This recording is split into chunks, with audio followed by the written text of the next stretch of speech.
I haven't done bad, yeah.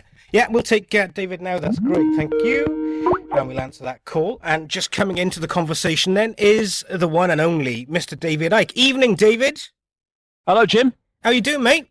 All right, not bad. I've got Steve Balsamo with me. You remember Steve was with us a couple of, a few months back when we did this all before. Okay. So, David, first of all, welcome back to the show. Second of all, I've got to say, the brand new book, Remember Who You Are, got it here in the studio, read it. I think it's fantastic. I think it's an absolutely beautiful piece of telling us what we're about and what we should be remembering. Well, that's very kind of you, Jim. Actually, I'm sitting here now, halfway through the next one. So I've been sitting here for about 12 hours a day since early May, and it's just, sometimes in whatever area of life you're working in, you wake up one morning and everything fits. It's like the kaleidoscope's moved, and suddenly everything's morphed into clarity. Well, that's kind of, something like that's happened to me in the last few months, and what's happening gets clearer and more obvious, and the more it does, the simpler it gets. And also because most of the complexity is to hide the simple goings on behind the scenes, but also the more the world makes sense in what's happening and why certain things are done the way they are. Right. Your awakening began back in the early 90s, and from what you just said there, David, it's not stopped. Well, I don't think it can, unless you find yourself a niche and sit in it. I had used this analogy years ago of coming out of the womb, and you start your journey down a road. Now you can have a tent on your back and pitch it after a few strides, and you'll read the sun and believe the date. Yeah. And you can keep going and go into some form of politics or environmental a group or whatever. You can then start to realize there's some kind of big conspiracy going on in relation to the world that we can see, like banking and politics and corporations and what have you. But if you keep walking, because you've got no tent, and I am not interested in tents in any way, shape, or form, then you must keep moving and you must keep awakening, because the idea that anyone within the restrictions of this physical, what we call physical world, it's not really, thinks that they know it all, or know all they need to know, are kidding themselves. And it's really a statement about human awareness and human perception of everything, that so many can believe that everything they need to know is between the covers of a book written by who knows when, in who knows what circumstances, in all the different religious connotations that this one book and you have all you need to know kind of idea, it's just kind of universal. Socrates in ancient Greece is supposed to have said, wisdom is knowing how little we know. And when you hold that, then you're constantly open to new information. And the other thing, Jim, is that if you come to this with a belief system to defend, whether it's religious, political, cultural, whatever it is, then you're only going to go so far, and then you're going to stop, because once the information is leading you into areas that challenge that belief system, that preconceived idea, what I would say, that program, then you're going to dismiss it. You're not going to go there. And, and I say good luck and all the best to anyone who's investigating any level of what's going on in the world in a sense that's beyond what the mainstream media would do, which is basically nothing. But I do see so many people in the conspiracy research arena that's grown to be vast now. I mean, it was a lonely road when I started out, I'll tell you, but there's so many more people coming into it, and that's great. But I see them often sitting in their own prison, where they will go so far that their belief system will allow. But if it's going to challenge that politically, religiously, or whatever, then they ain't going there. And it's funny with that analogy of, walking down the road, and some people pitch their tent here, some people walk a bit longer and pitch their tent there. That wherever you pitch your tent in terms of this is my perception and I'm sticking with it, that dictates how you see other people. So other people that are further down the road before they've pitched their tent, to you, they're extreme. And this applies at whatever point on that symbolic road you are. So even though there are many people that have walked quite a distance down that road and got into this whole area of global manipulation and conspiracy, they will still see me as extreme because I've gone into areas that they will not go into because it challenges their whole sense of reality. So it's a point. Your point of perception comes from the point where you decide here and no further. And we surely have to keep our minds open all the time and realize that we don't know it all, and thus there's always more to know. David, it's Steve here. Hello, Steve. Hi, how's it going?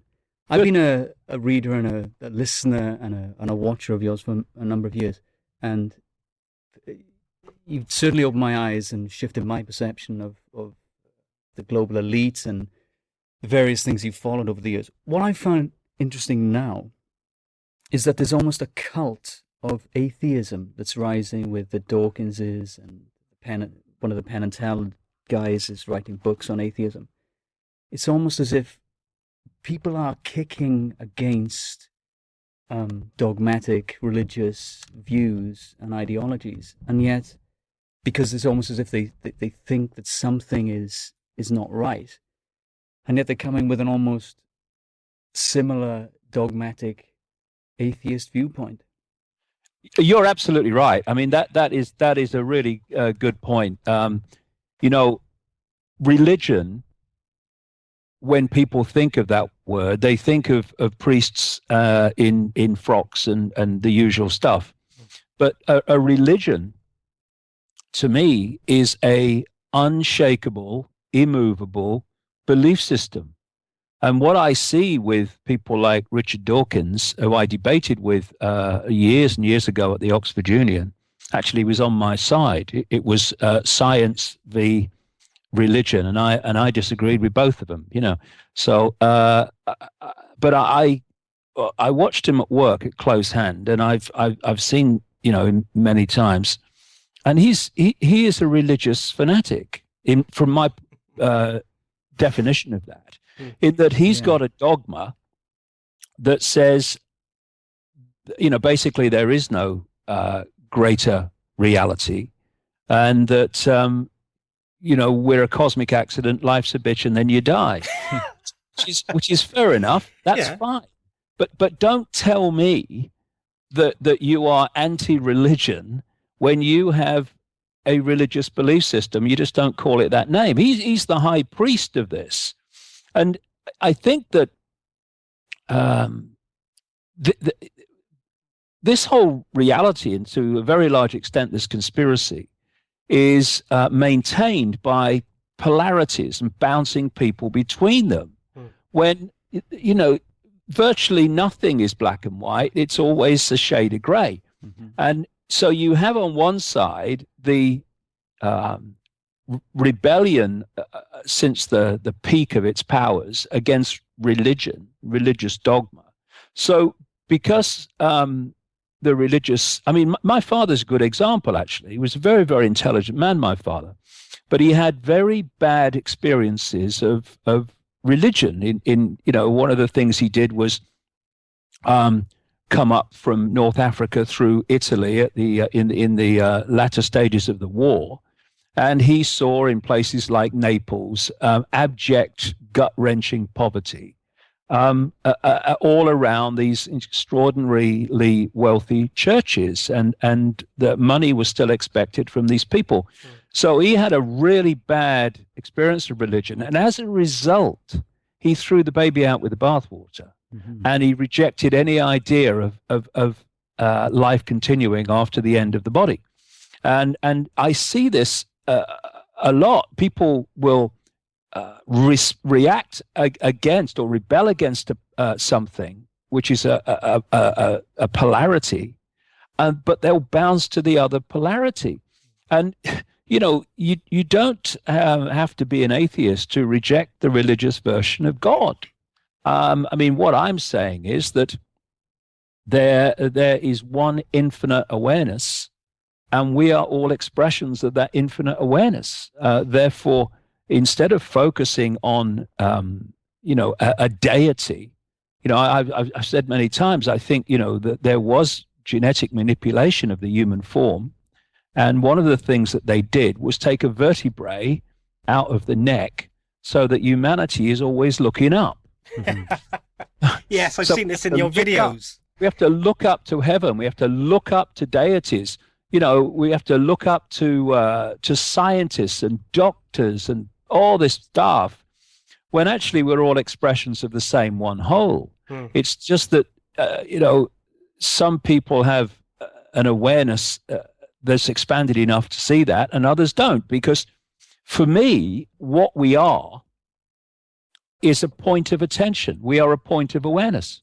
We are the here and now, is what you're saying. Yeah, well, we're the here, the now, with the everything and nothing. We are all possibility, because for all possibility to exist, then that all possibility must contain everything and nothing, everywhere and nowhere, or it's not all possibility. The point I'm making here, though, is that we are a point of attention. So when we quote die, our point of attention moves from what I call body mind, which is the body locks us into this narrow band of frequency that science calls visible light, which is just so tiny it's pathetic. And when the body dies, what I say, the biological computer ceases to function, our point of attention moves. And this is why when you read the endless accounts now of near-death experiences who've left the body when the body has died for a short time, and they tell the story of an incredibly expanded reality and sense of reality, where past, present, and future are all happening at the same time. And they're able to decode multiple realities in the same moment. Now, what's happened is their point of attention has moved from out of the limitations of the body, which is focusing attention in this five-sense reality, into a much more expanded reality. So when you are having an experience in this world through a body, your focus of attention can be concertinaed into a tiny, tiny little band of can I see it, touch it, taste it, hear it, feel it, therefore it must exist, and if I can't, then it doesn't. Or you can have an expanded point of attention where you're aware of the five senses, you're in the world from that perspective, but you have contact with higher levels of your awareness, not some guy in a spaceship, higher levels of your expanded levels of your own awareness.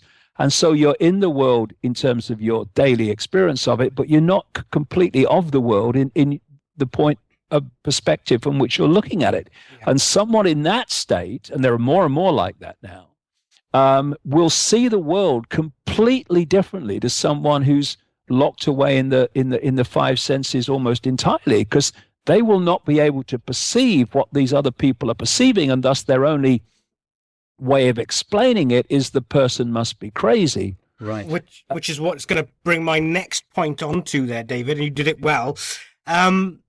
Conspiracy theories, that's a mainstream media, an establishment term for people who think outside of the box. Yes, but the great irony in that is that of course there are such things as conspiracy theories where you've not yet nailed the solid information in a certain area or about a certain event, but you know from experience that it's following the same pattern as the ones you have nailed with that level of information. But in the totality of what's called conspiracy theory is an extraordinary amount of documentable evidence, far greater in support of that perception of the world than ever the BBC can produce on its 10 o'clock news. Because basically what that's doing overwhelmingly is just repeating the official version of everything. You see people, they've got a reporter called Ben Brown who fronted up the appalling coverage of the Libya atrocity. There's another guy called Fergus Walsh who's the science and medical correspondent. And you listen to them and watch them, and all they're doing is repeating the official story. They're not questioning it, they're just repeating it. And so where do you get your information from? Well, this government department said that. The medical association said this. The drug companies say that. This scientific body says that. Yeah, from the system, in other words. And to avoid doing real journalism and then challenging that system, they just dismiss the alternative as conspiracy theories, because if they don't, then they have to look in the mirror and realize that they're not journalists at all.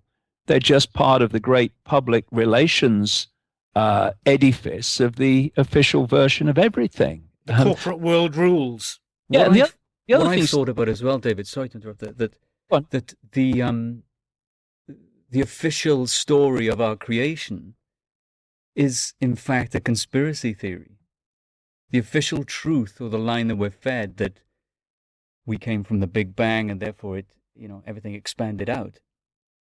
That's an official line, but that could almost be a conspiracy theory in itself. It's all theory. One of the things that I've found over these nearly quarter of a century of researching this now is that when you follow a scientific norm, a scientific accepted fact, and you follow it back to its inception, you find that it was the theory that has become fact simply by repetition. Yes. And becomes then, and everyone knows that. I mean, when I started questioning the nature of the moon, of course, the first thing you do is you go down and you look at what mainstream science is saying about the origin of the moon, and it's just ludicrous. You follow the Big Bang theory back, and it becomes ludicrous in the sense that how it began and to the extent of which it is now accepted fact. And the other thing is, of course, is because everything takes the norm as its point of reference, the scientific norms, ludicrous as they may be if you follow them back to their inception, they're the ones that get in the textbooks. And generation after generation are taught these things as if they were fact. And this is why one of the greatest challenges in people that want to expand their awareness is not actually expanding their awareness, because we're already expanded awareness. That's what we are. Mm-hmm. It's going through the process of deleting the programs that have put us in these little bubbles of reality, these senses of limitation and I can'ts, which are programmed into people from cradle to grave, mm-hmm. not least the ludicrously named education system. In the end, this whole conspiracy to enslave humanity en masse, it's a mind game. It has to be. It's not enough of the people in full knowledge of what they're doing. The number in full knowledge of what they're doing compared with the population is tiny. So they can't control that population physically. There aren't enough of them. So what they have to do is do two things. They have to recruit people to impose their will from the target population. These are your government administrators, uniforms of police and military. But crucially, there's not enough of them either to do it. But so they have to program the perceptions of the people so that their perceptions become the behavior and responses of the people which allow the conspiracy to go on unchecked. And people talk about conspiracy theorists. I love the coincidence theorists myself. There's far too many, though. All these people that look at all these things happening in such a synchronistic, interconnected way, all pushing the world in the same direction of more centralization of power and erosion of freedoms and suppression of opportunities, and yet it's all a coincidence. It's all happening by chance. I mean, it's insane. But then again, Yeah, exactly. But we're coming up to a very important time of 2012. The Olympics are going to happen. Something big seems to be brewing, the apprehension in the air. That's not a coincidence, because it's not just about the games. There's something bubbling under, David, and I want to get into that now. Well, it depends how deep you want to go, really. I mean, deep, multiple levels. And I've written quite extensively about this particular area in the last few weeks because of what's happening in Britain through and people summer. Can find that at your website, davidicke.com. Yeah, and what we're looking at is mass rituals, and there's some background for anyone new to this, which needs laying out, and that is that humans are energy fields, electromagnetic energy fields, at least on one level. The Earth has an electromagnetic energy field. I mean, that's the Earth's energetic field, and the energy of people can be trawled. It can be vampired, and if you know what you're doing, and these people do, there are all these initiates of very deep secret societies and satanic groups, which are the people that are in the royal family, in the political world, in the banking world, and all the rest of it. There is this. I mean, it takes a long time to explain it in fully and in detail, but basically they're parasiting human energy, and how they do it is to gather large numbers of people together to focus on something. I said earlier that we are a point of attention, and that point of attention can be focused on, say, a symbol, a person, whatever. And it's a simple energetic fact that, which is summed up by the line, energy flows where attention goes. When you're focusing on something, then you are creating an energetic channel between yourself and that something. It might be a symbol. And this network of families has a large number of symbols, which they put all around us. And when you focus on that symbol, you lock into their vibrational band. And when you lock in, it's like tuning to a radio station. Now a channel has been opened that your energy can be trawled. And when you gather people together in very large numbers, and you focus, for instance, on the British royal family, then you are focusing on energy fields that are resonating within the band that this network operates on, this energy vampiring. And thus, that focus creates a channel through which your energy can be trawled. So if you gather vast numbers of people together in London, all focusing on the royal family, and these people call it pomp and ceremony. No, it's not. It's ritual. The colors dominated by red and black. That's satanic ritual. That's what it's all about. You look at any royal, I mean, my goodness me, how many have we had in the last few weeks? Any royal kind of occasion or ritual, as I would call it, it's dominated by red and black. And if you go to a football match, people say, oh my goodness, mate, the atmosphere was incredible. The hairs on my neck stood up. What is that? That is the collective electromagnetic field of the crowd creating that electromagnetism which makes you feel like that. And it's the same with all these crowds in London.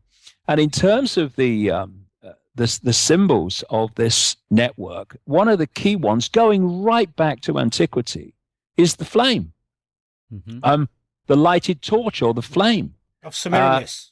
It goes back to people, it's symbolized in history by people like Prometheus, who was supposed to have got the flame from the gods and given it to the people. That's a kind of spin on that. But that's kind of background of where the Olympic flame came from. All this stuff comes from antiquity, and the band of advanced esoteric occult knowledge that has been brought through history to present day by these bloodlines and these secret societies and what have you.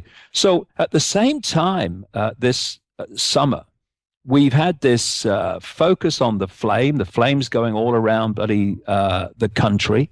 Of course, one of the great focuses of attention during the Queen's Diamond Jubilee was the 4,200 beacons, flames, all over the country and the Commonwealth, finishing with the Queen lighting that one at the end outside Buckingham Palace after the music concert and stuff like that. By the way, the music concert, I love that. I mean, Elton John singing Crocodile Rock was hilarious. Yeah, well, we're heading into the reptilian now, and I want to get into that as well. But continue, David. Yeah, I kissed Elton John. So you've kissed Elton John. Hang on a second, David. Hang on. I'm in the studio with a man who kissed Elton John. Oh, really? He was quite a nice kisser. I must be honest. Okay, let's continue.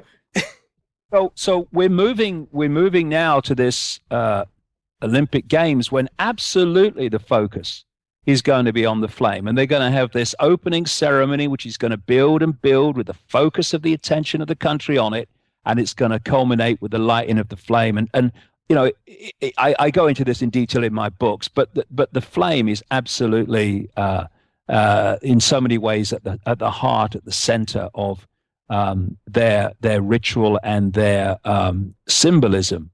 And what this does, it draws energy to them, and it draws energy into London. Oh, someone's just calling me. I'll knock that off. Hold a sec. That's all right. It draws. Don't call me when I'm working. Okay. It's drawn in energy into London, and when you look at why London is such a center globally for this whole conspiracy, especially the City of London, the financial district, the London Corporation with its Lord Mayor and so forth, which is just totally controlled by these secret societies. There's a reason why these families focused in Britain, focused in London, and from there created the vast empire on which the sun never set, the British Empire. It's because the energy field of the earth is, on one level, it is a network, a web of force lines. And when I say force lines and energy lines, I'm talking about information. The meridian lines in the body that acupuncture uses to heal people by balancing out the flow of energy using the needles. That's an expression in the human body, which is what happens on a planetary level as well. And where these energy lines cross, there is a major a vortex or a small vortex if it's two lines crossing. But you get points on the planet where lots and lots of these energy lines cross, and it creates a massive vortex of energy. And what happens in that vortex, in terms of what it's impregnated with, what information or whatever programs it's impregnated with, that information then goes out from that center point, like a heart point. It gets pumped out right across the planet and influences the information programs that are in the Earth's energy field that we are interacting with all the time. And Britain in general, these islands, is the heart center of this pattern. This is why you've got more standing stone circles, ancient earthworks, etc., in Britain per square mile than anywhere else in the world. And London is at the heart of it. And so they have centered themselves in the heart of this global pattern, because what happens at that point affects the world. What they're doing at the moment, and this is why when London went for the 2012 games, I said to my family and friends immediately, there's no way they're not going to get it. Because Yeah. well, and London Olympics, it has such a synchronicity about it. There's no way they're not going to get it. And they got it. And it just synchronized because they planned these things enormous amounts of time in advance. So you're running through all the rituals, which I've broken down in articles, what they actually mean, like the river pageant and stuff in the Diamond Jubilee. And that's running in now to the Olympics. In fact, with the flame going around the country at the same time, they were interacting with each other. Yeah. And you know, the flame being carried around the torch relay actually is not, as most people will believe, because that's the impression they're given. That didn't come from ancient bloody Greece. No, the flame did. But the relay through the streets didn't. That has only been going on since the Nazi Olympics of 1936, and it was arranged by Goebbels. But people hold it in such veneration these days.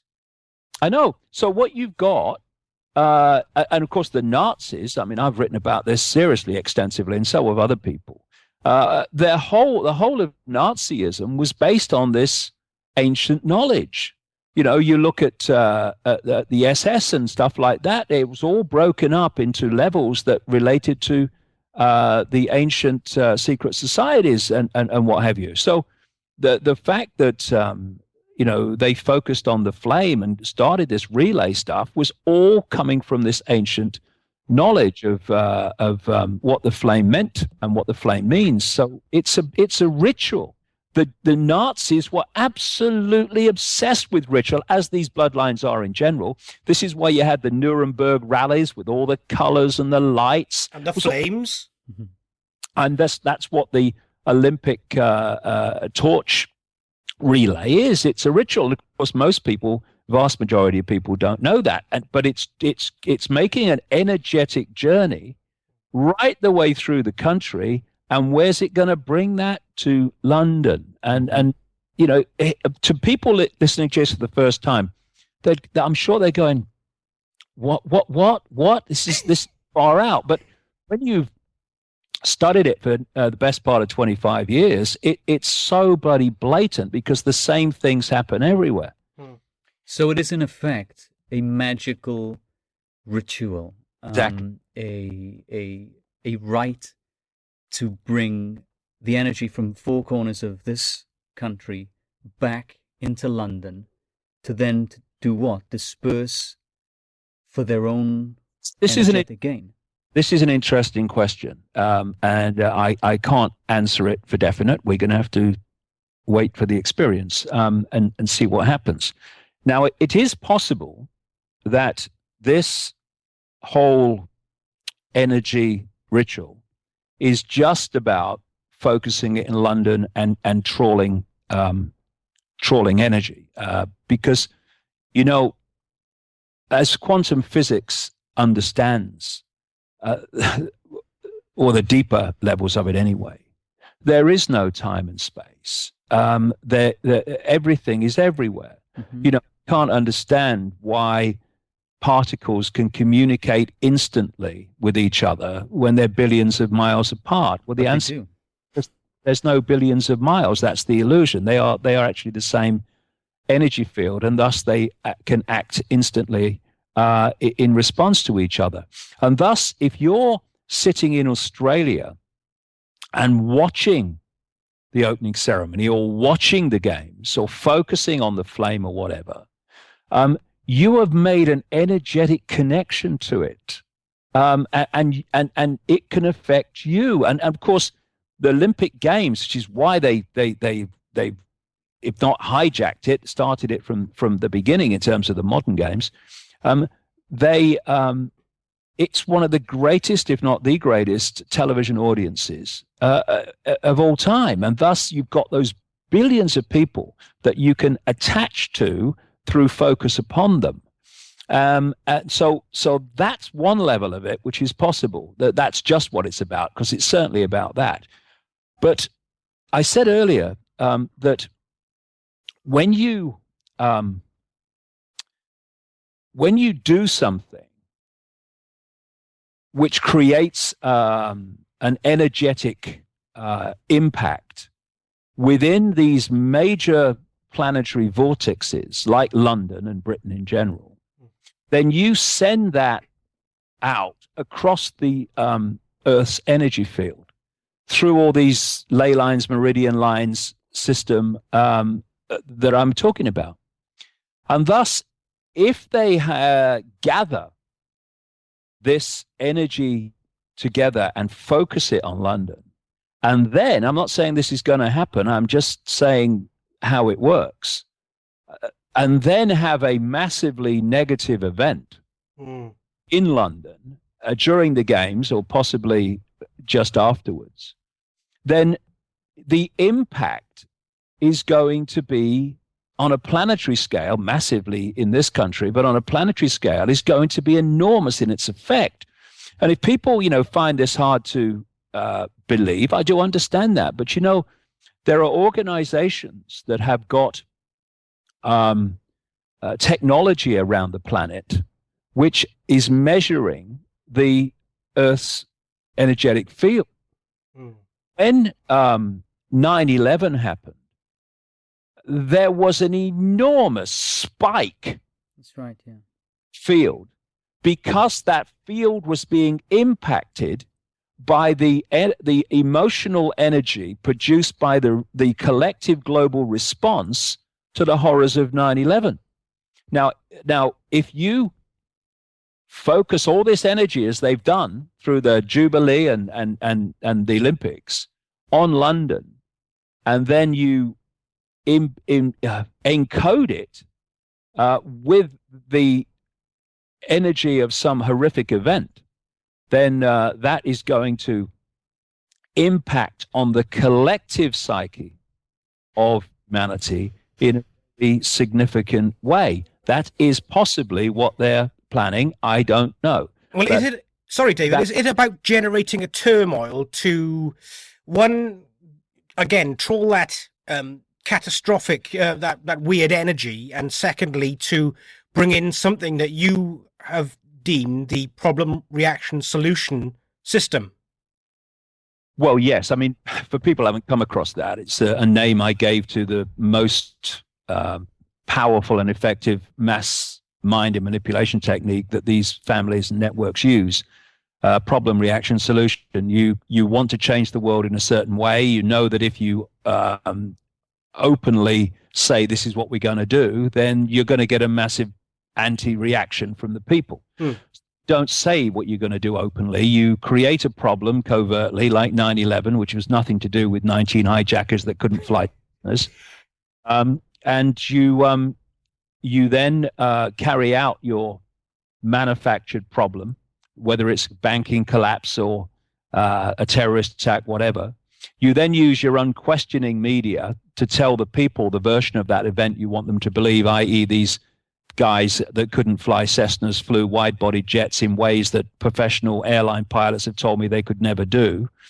And then you offer the solution. After you've had the public reaction of, fear, outrage, do something, then you have the solutions. And those solutions that you offer to your covertly created problems are changes in the world that you want to advance your agenda of global control. So if you look at what's happened since 9/11, justified by 9/11, there's been invasions of countries, there's been extraordinary levels of freedom destruction, which is just reaching catastrophic levels now. And if you look at what is happening in London as we speak, the security operation is absolutely insane. They have more troops at the Olympics than they have in Afghanistan. They have a vast number of private security people who are running the operation with the military. They have an aircraft carrier in the bloody Thames, this big naval ship in the Thames. They're having a ground-to-air missiles around London, and on it goes. And they've got this fence around the Olympic area, these massive security. It's absolutely insane, and a lot of new security has been put in, justified by the Olympics, surveillance technology all around London. They ain't going to take away when the Olympics are over. It's just an excuse to put it in and leave it there. And so London will be, the Republic of London will be under far more detailed surveillance than even there were before the Olympics, and the same in other Olympic venues all around the country. And it's all there. All the pieces are in place. We've just got to wait and see what the plan turns out to be. But have you had, sorry to interrupt you, have you had any of your, in quotes, insider friends give you any indication that something is going to go off?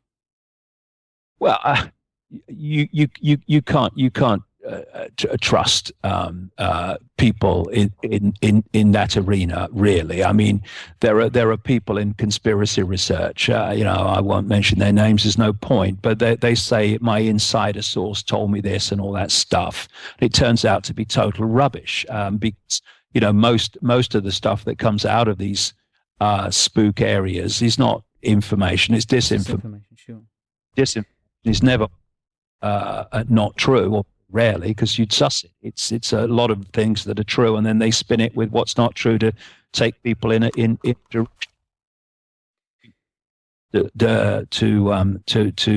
see what happens. What the good thing about getting as much about this out before it is that it for people who become aware of this, it dilutes the effect of the of what's being done, because people can see that actually this has not happened by accident or happened by some chance of terrorists or whatever. It's been coldly calculated and done to get the response from the people that allows the solutions to be put into place. But I was listening to an interview the other day with a guy who claimed to be an undercover journalist who specializes in undercover work, who has gone undercover with a security firm. Yes, I heard this. G4S. Yeah, G4S, and it's interesting what he said, that actually behind the scenes they've got all these numbers of people, but they're not trained, and they are not going to be good at what they do, and how a lot of the security machines are going to be turned off, so they're not going to be working anyway most of the time. So what it tells you is that all this security is not there to make people secure, it's there for some other bloody reason. Yes. According to him anyway, he was told by one of the trainers for the company that in effect, something would happen, a defining moment. I think the phrase was that there would be a defining moment for London after the games, not during the games. But see, this is all you can do when you're at this point in trying to understand something is pull the strands together as best you can. But unless someone spills it who's credible, then it's compartmentalized into such fiercely defended little groups. In so many ways, you only know about it when it happens. But certainly, when you put the pieces together, something's going on. You'll see the nature of that something in the next few weeks, whatever it may be. So should people be in fear then around the Olympics? Should they stay away from London, do you think? I don't think anyone should be in fear about anything, because one of the great things that they want us to do is to go into fear. And interestingly, that connects into what we've been talking about, because everything has a vibration. An emotional state has a vibration. A color has a vibration. That's why they use black and red in satanic rituals and black and red in the pomp and ceremony of royal mass rituals, it's because there's something about the frequency, the resonance of red and black, which suits their the outcome they want from the rituals. So it's all that, and they are in a very the vampire structure is in a very low vibrational state, because anyone that wants control over, that has no empathy, that has no compassion, is in a very low vibrational state. So for them to trawl human energy, it has to be in a low vibrational state. They can't trawl joy, but they have to pull people individually and collectively into a emotional and mental state that is within the band of frequency that they can connect with. And that band of frequency turns out to be fear and all these sub frequencies of fear. And thus, if you look at the television news and you look at the world in general, we constantly be given reasons to fear. And what I say to people is, let the information that's coming out about this conspiracy, let that be not something to fear, but something to empower you, because we're bringing the secret and the hidden. Well, you can't do something about something you don't know exists. We're bringing it into the scene. And thus, let's see it in that terms, not in terms of fear. Oh my goodness, but in terms of, whoa, hey, now we're getting a fix on what's going on. We've got a chance of doing something about it. So I would say absolutely don't get into fear, but you don't have to be frightened not to walk out in front of a car when you're crossing the road. You just have to be aware that if you walk out in a road without looking, then there's a chance you're going to get hit. So don't do that, not out of fear, but out of awareness of the consequences. And in that sense, if I put it this way, it's not for me to tell people what to do, but if I lived around London, particularly around the Olympic site, I'd be out of there for the period of the Olympics and maybe for a little while afterwards. But of course, money, people's need to earn a living, people's life situations, it means that most people can't do that. But I'd certainly do that if I could.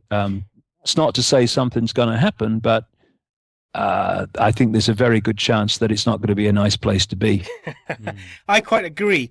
And the big thing for you coming up post the Olympics, of course, is Remember Who You Are, Wembley Arena on the 27th of October, where you can then say to people, look, this is where we've been, this is where the control system has you, and this is what we're going to do about it. Now let's, pick our feet up and start marching. And, you've done this for years, David. I'm preaching to the converted, but I think that you have got such a groundswell of support now that things have got to happen for the more positive.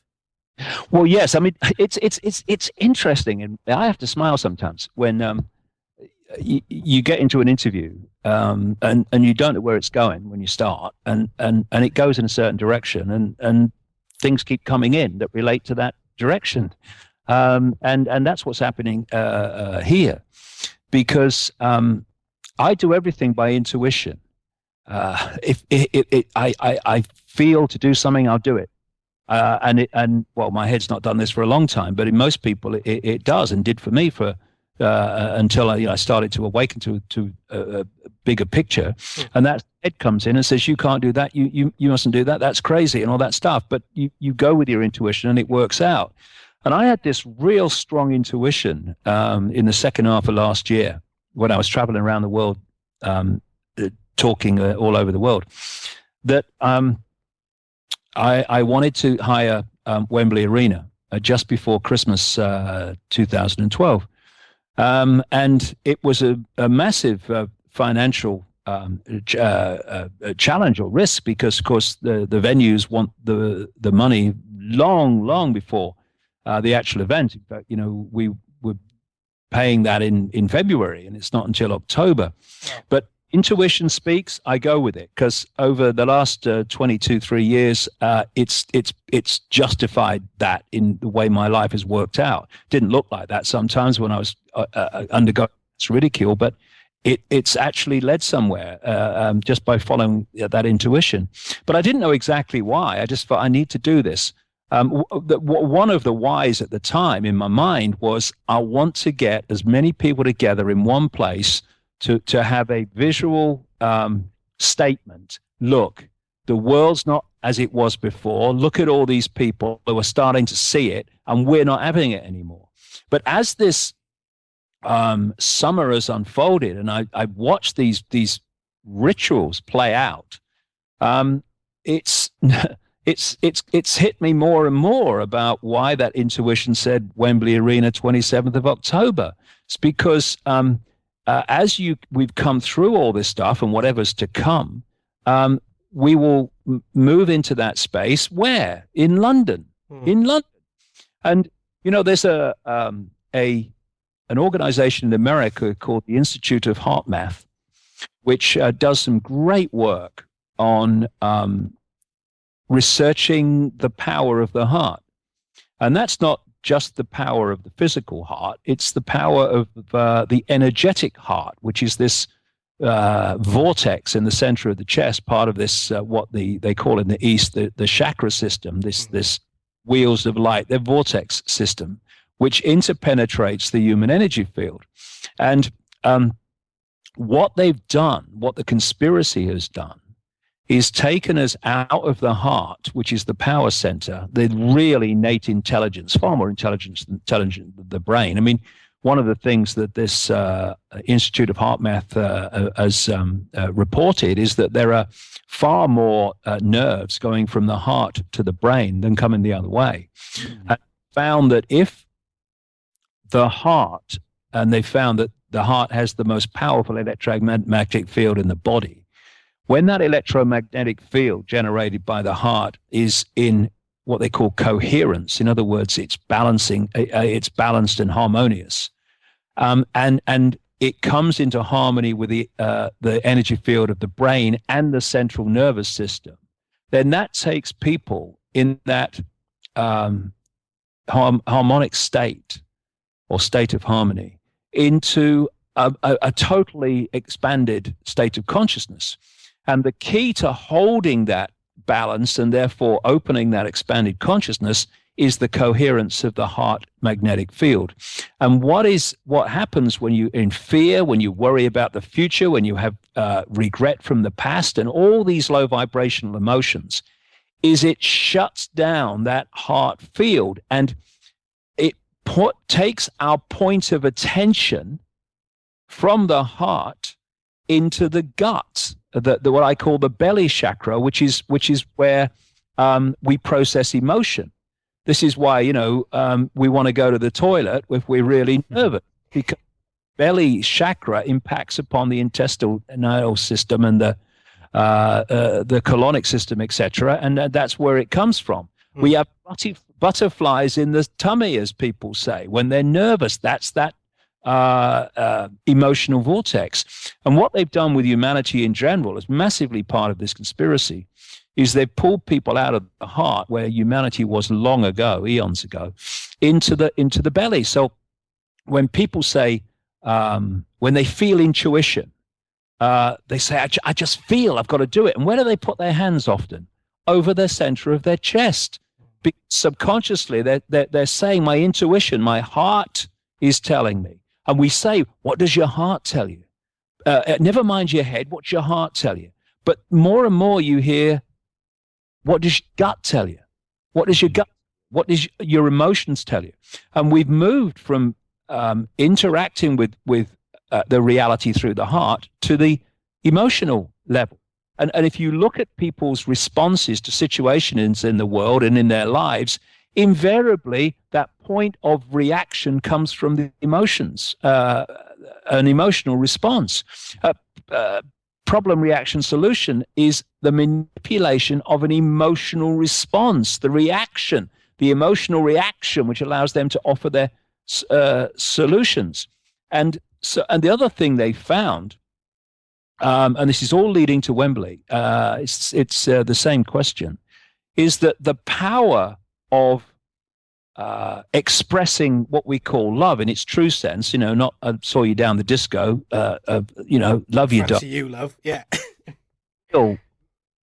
Which we have to put words like unconditional in front of to express what we mean. But that real level of love and appreciation and caring and all these things, the electromagnetic power of that coming from the heart is thousands and thousands of times more powerful than the electromagnetic field given off by low vibrational emotion. And I spent 5 hours, 5 hours, well, probably was, over 10 hours really, over 2 days. But I spent 2 days, all day, in London a few years ago with a Japanese man called Mr. Emoto. Oh, yeah. He has become known for taking canisters of water and writing different phrases and putting different words on the side of the water, putting a mobile phone on the side of the canister, loads of other things, and then freezing the water very, very quickly. I've been to his studio in Tokyo where he does it as well on another occasion. And then he photographs the water crystals, in their frozen state. And you can go on the internet and see some of the pictures, but he's produced many books on this subject. But the difference in these crystals in terms of their beauty, their geometrical balance between words of love and appreciation and words of hatred and aggression is just incredible.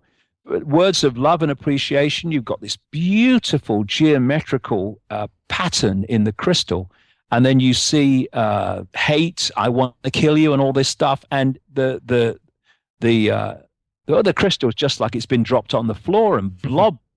It's just a mess. And so it's showing very clearly that different states of emotional and mental projection create very, very different energetic states.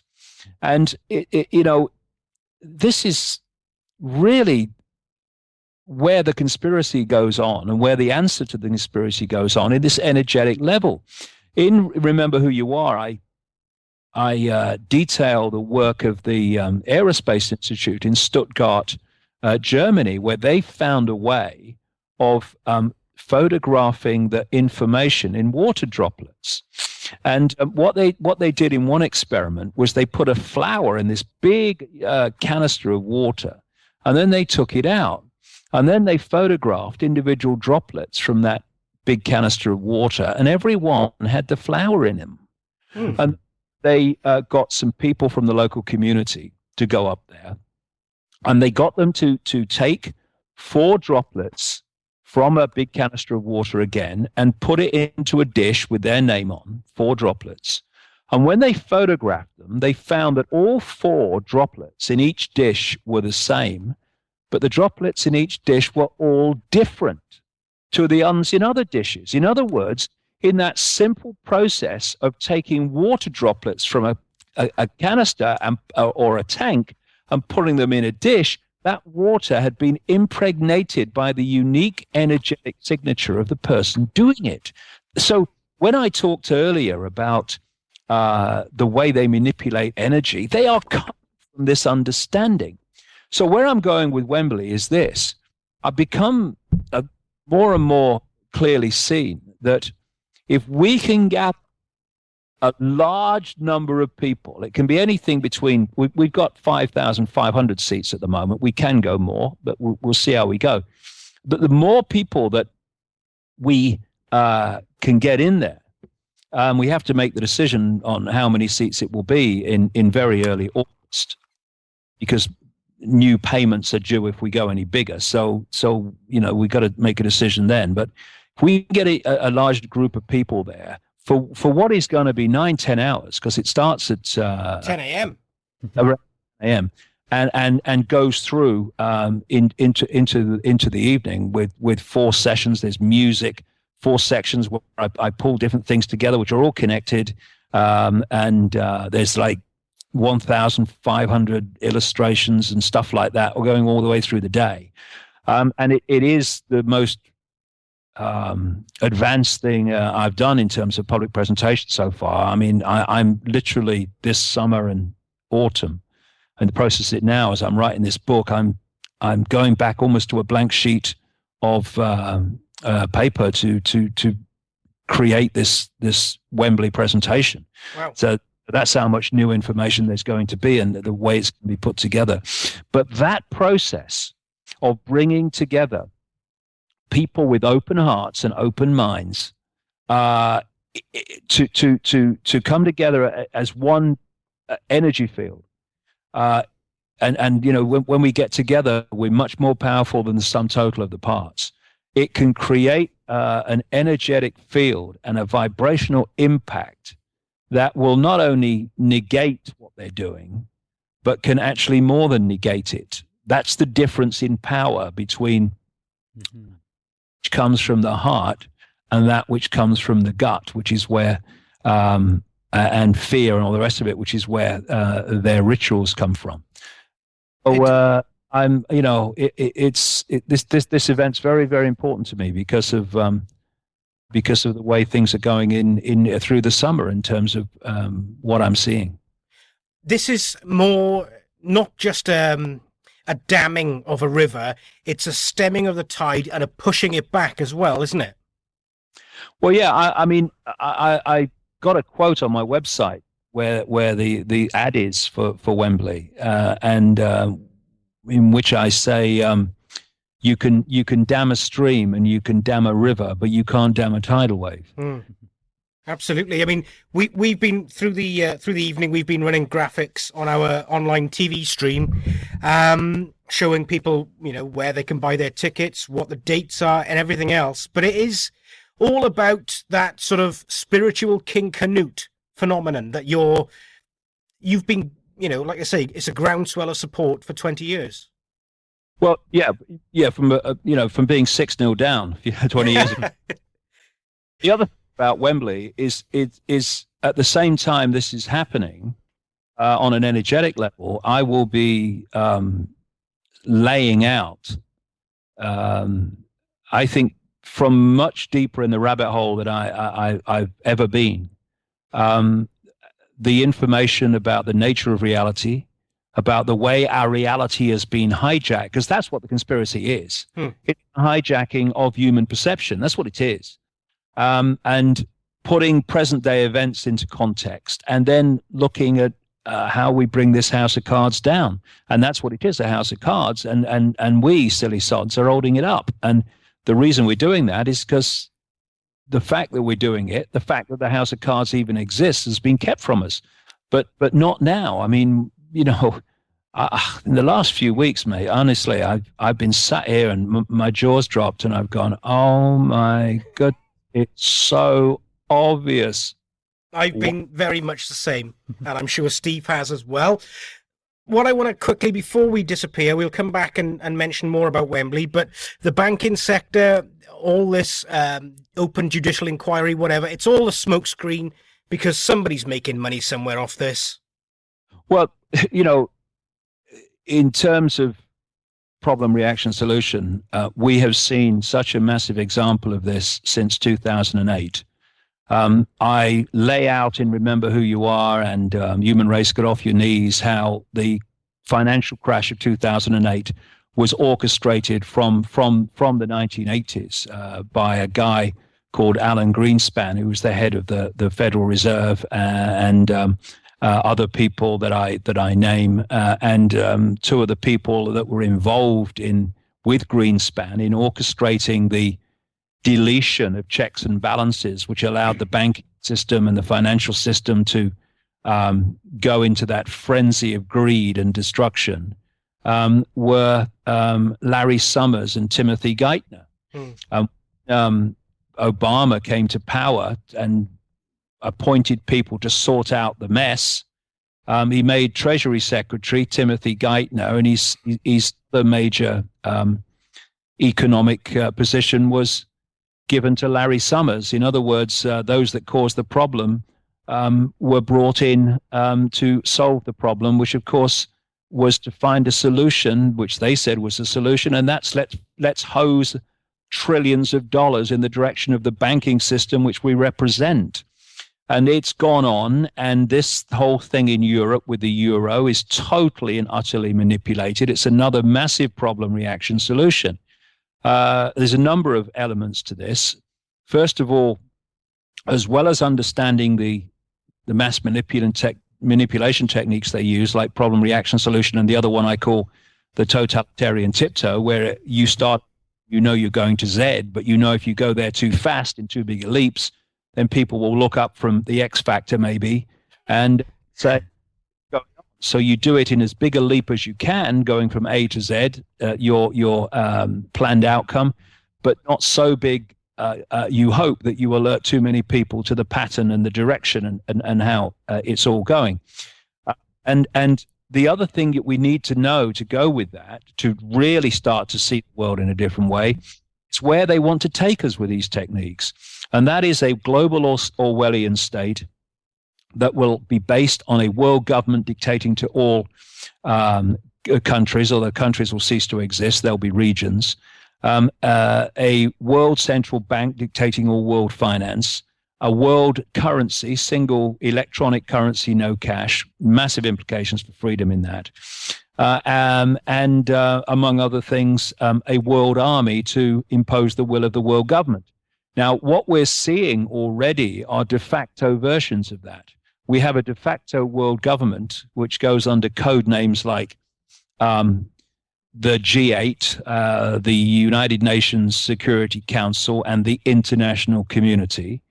And we have a world army, which is sent in by that de facto world government to target regimes it wants to remove. And we call that now NATO. It's United States and Britain, but more now it's collectively coming in under NATO. And I was writing in books in the mid-1990s, watch for NATO starting to operate outside of its designated region of the North Atlantic, which is what it was supposedly set up for. But it wasn't. It was a stalking horse for the world army. So when you understand all those things, you can start to put things like what's happening in the euro in context. First of all, the euro was never an end in itself. The end in itself was a single electronic currency. So there was always going to become a point, and there will, if we allow it to happen, where the euro will cease to exist and will be absorbed by the world currency. That may not be soon, but we can see the mess the euro's in already, and that's manipulated. And so the euro was brought in for a simple reason, to in one fell swoop delete all the currencies of those European countries that went into the euro. So suddenly the mark's gone, the franc's gone, the guilder's gone, the lira's gone, and all that stuff. And it's a stalking horse for deleting all those currencies on the road to the single electronic currency. So, of course, the euro's not meant to work, but it's doing its job.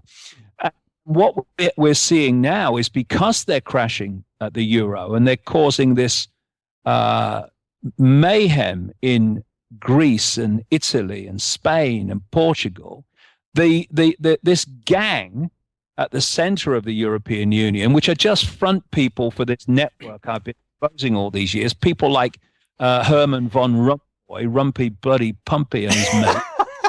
And Angela Merkel. They've come out this week and proposed, in effect, the deletion of what's left of any kind of national sovereignty to centralize power in Europe to solve the problem of the euro crisis. It's all been manipulated and planned for a very, very long time. There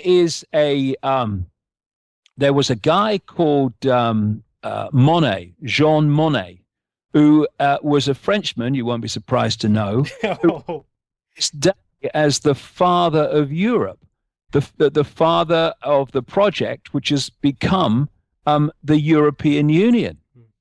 And he said in a letter to a friend the day after I was born, April the 30th, 1952, that the European superstate was going to be created in a series of steps without the public realizing those steps were connected.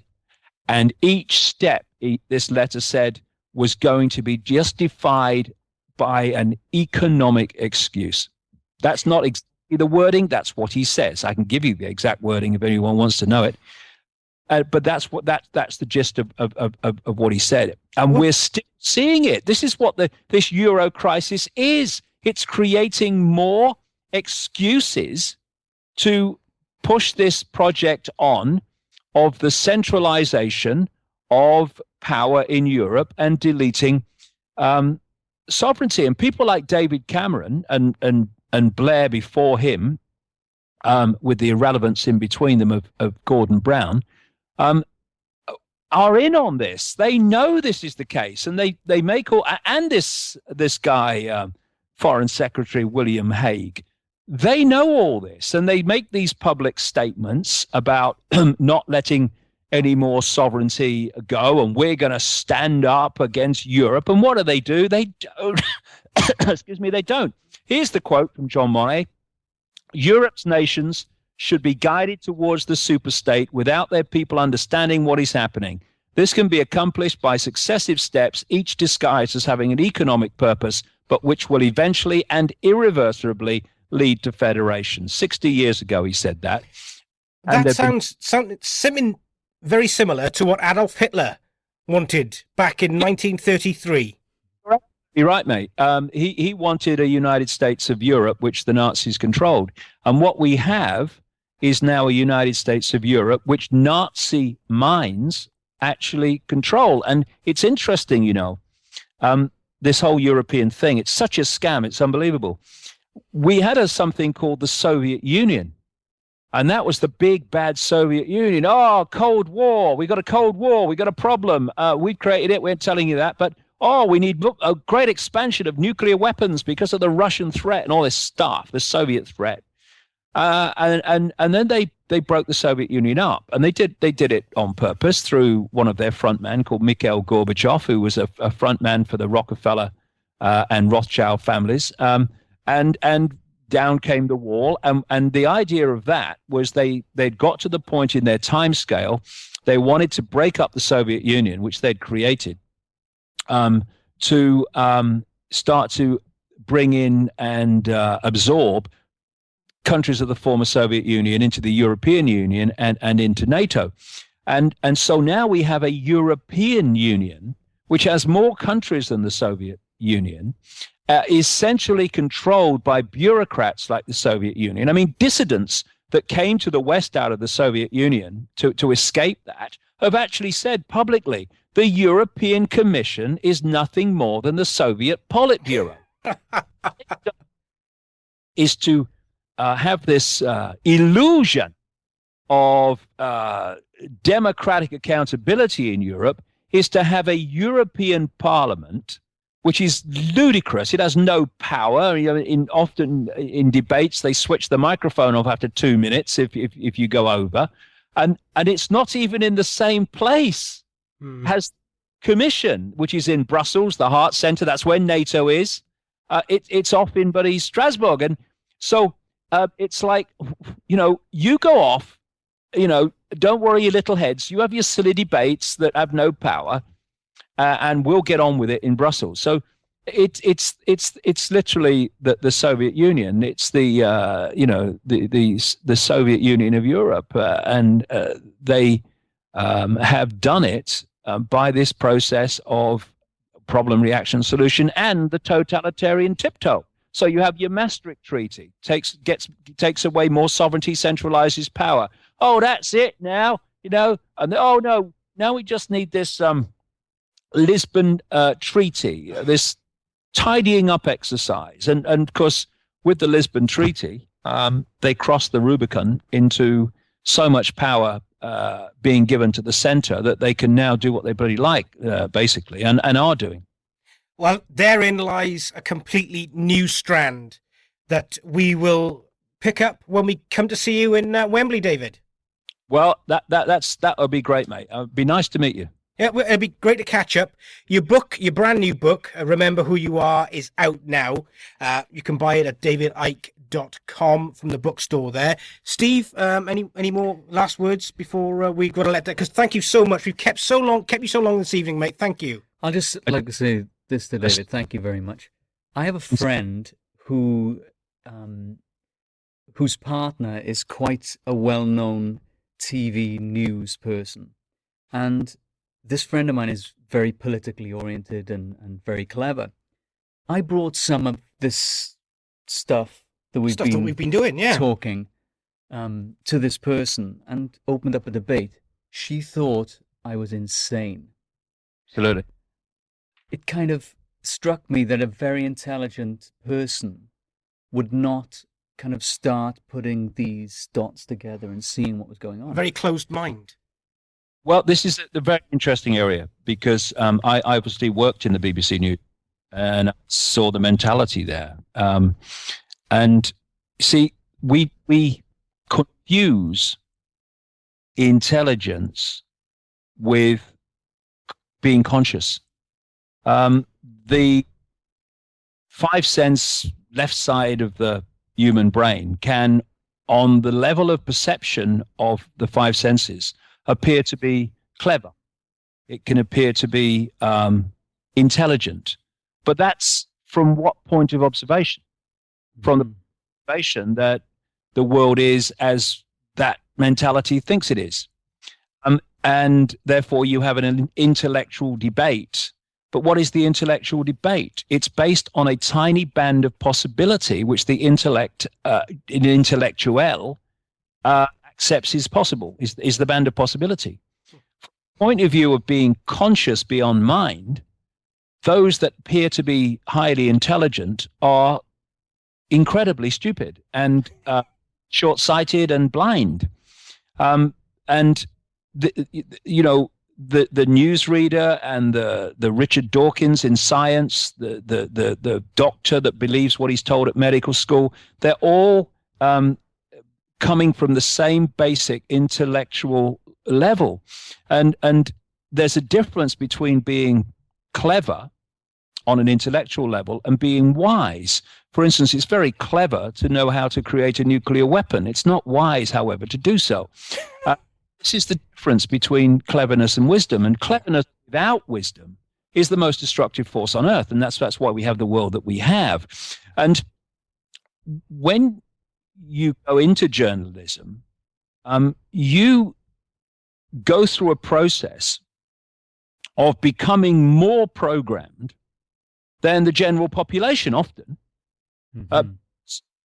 Your life is arriving in the newsroom, reading the morning papers, which are giving you the system's version of everything. You watch the newsroom television, BBC 24 or CNN, which is giving you the official version of everything. The journalists around you, in terms of the newsreader, who are writing your script, which you're reading to the nation to program them with a program that you've been programmed to accept, is telling you the official version of everything. So basically, all you're receiving throughout your life in so-called journalism is the official version of everything. And this program becomes so ingrained that it repels all borders. Yeah. You put something different to it, then it literally cannot compute it.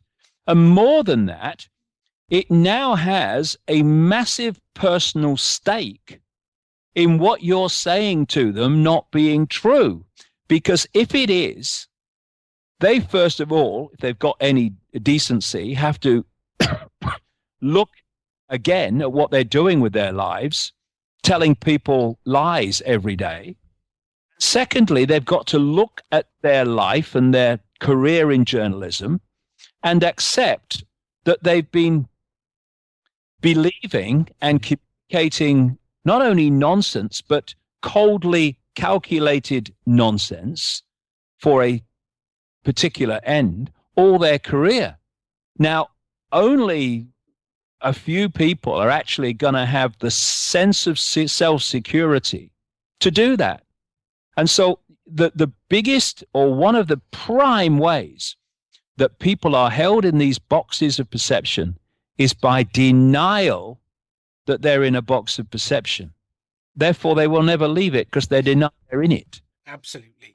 This is journalistic profession is doing all the time. It's denying that it's in a box because it can't face the realization that that's what it is. So it's much easier to ridicule those that put another view than to accept that they could possibly have any validity. And that's the same with Richard Dawkins, Dogma Dawkins, as I call him. Richard Dawkins has a massive, all-consuming personal stake in not moving from this position, which has made his name as a great intellectual.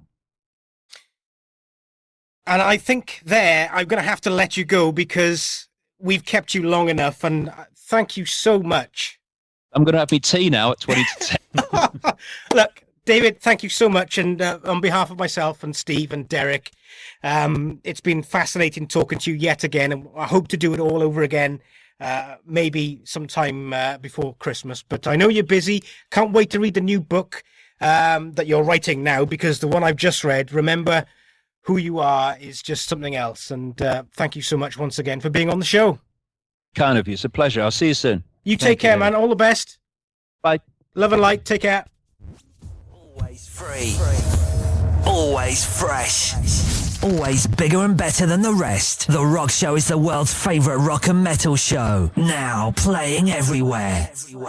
Forget everything you thought you knew about tattoo studios and discover state of art. Celebrate your individual